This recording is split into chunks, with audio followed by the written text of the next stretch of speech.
Okay. Anong pangalan mo ulit? Loren, ikaw yung nabanggit niya.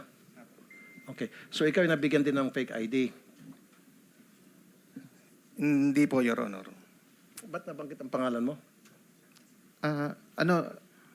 Si ninong ko po kasi ang may kakilala dun sa taong nakakita sa amin na nagpakilala po doon sa gagawa daw po ng ng paraan para makapaglaro po kami. Okay, paano nyo nakilala yung gumawa ng paraan para makapaglaro?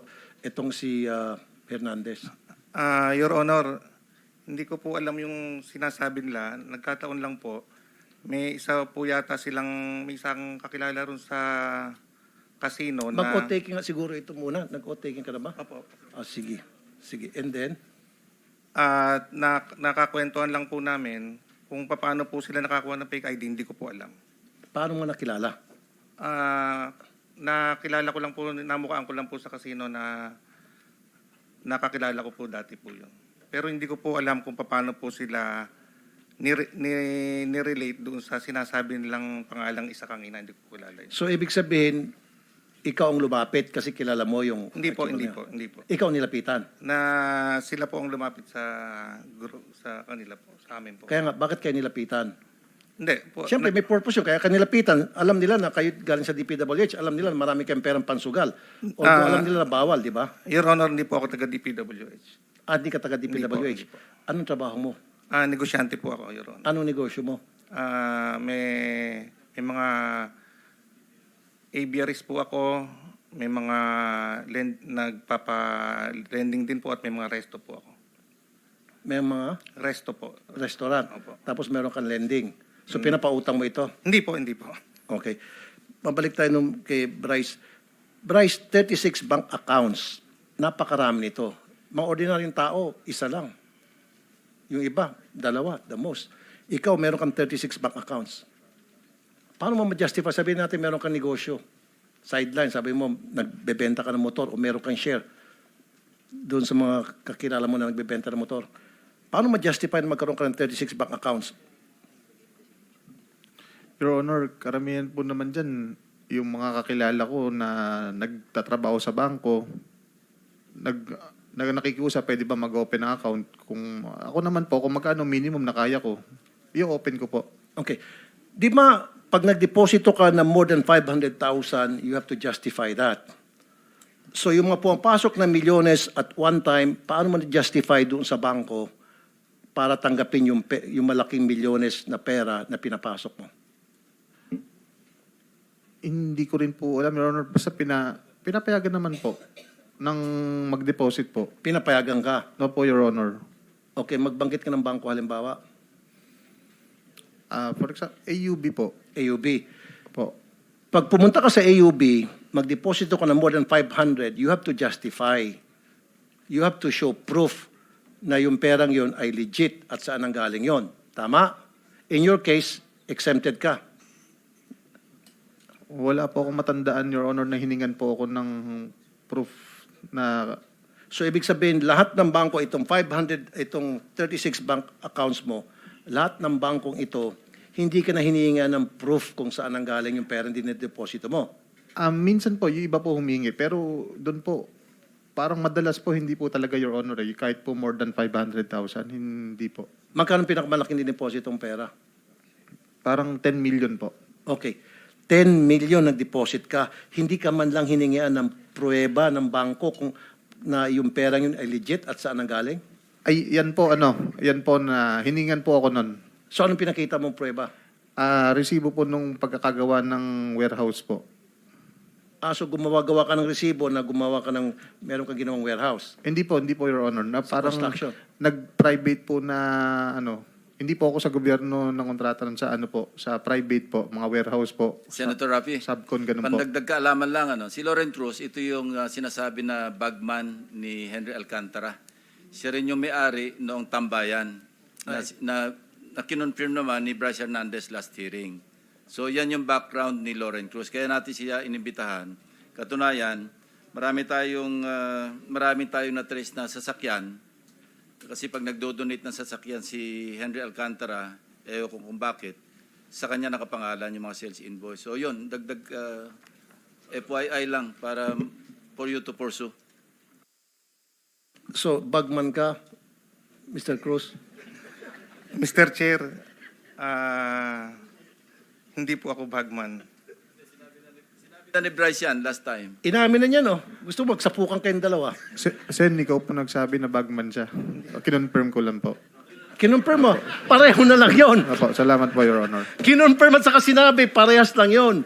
Opo, I mean, hindi po sa akin nanggaling yun, Your Honor. Okay. Kung bagman ka, magkanong laman ng mga bag na pera na daladala mo palagi para ipansugal nitong si Your Bryce Honor. at mga kasamahan?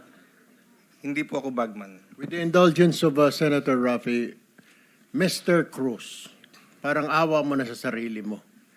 Nanumpa ka na magsasabi ng katotohanan. Sinabi na nga ni Mr. Bryce na bagman ka, kinonfirm na nga. Patuloy ka pa nagsisinungaling. Sandali, Gusto Dr. mo Arvina. bang mailaga Sandali, ka sa kulungan? Sandali, Dr. Arvina. Okay. Ganito, bigyan kita ng last chance. Last chance. Kung hindi, ipakukulong kita. Ipapakontempt kita ngayon. Last chance. Bagman ka o hindi? Your Honor, hindi po ako bagman. Negosyante po ako, Your Honor.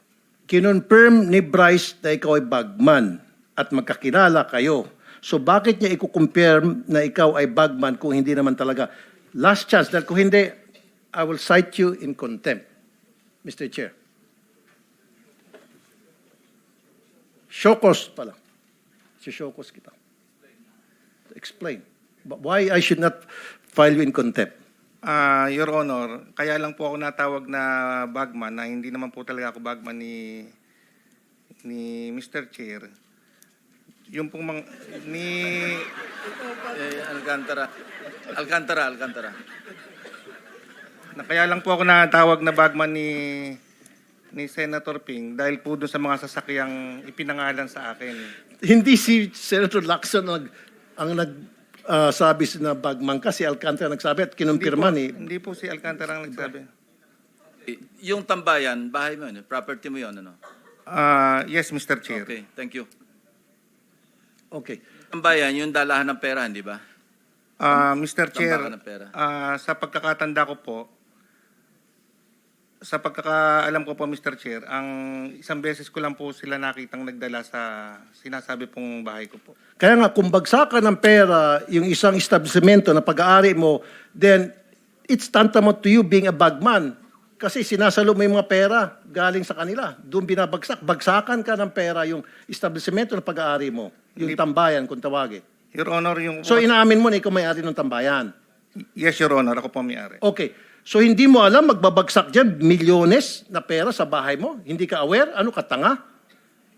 Your Honor, yung po kasing sinasabi nilang tambayan, hindi naman po kasi talaga tambayan yon. Yun po ay binili ko para i-flip lang at i-buy and sell kasi nagba-buy and sell din po ako. Kaya nga, pero ikaw may-ari noon. Opo.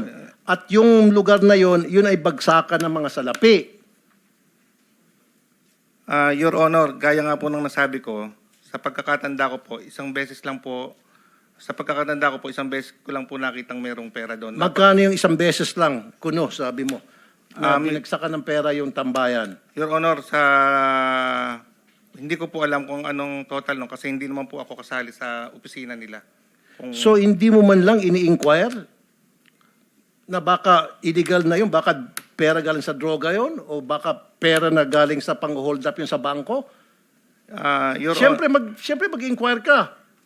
Magkano yung pera? Sabi mo hindi mo alam. At least man lang mag-inquire ka pag mayroong perang alam mo na pumasok doon sa establishment pag-aari mo, you should have at least inquired. And I know, meron kang advance notice.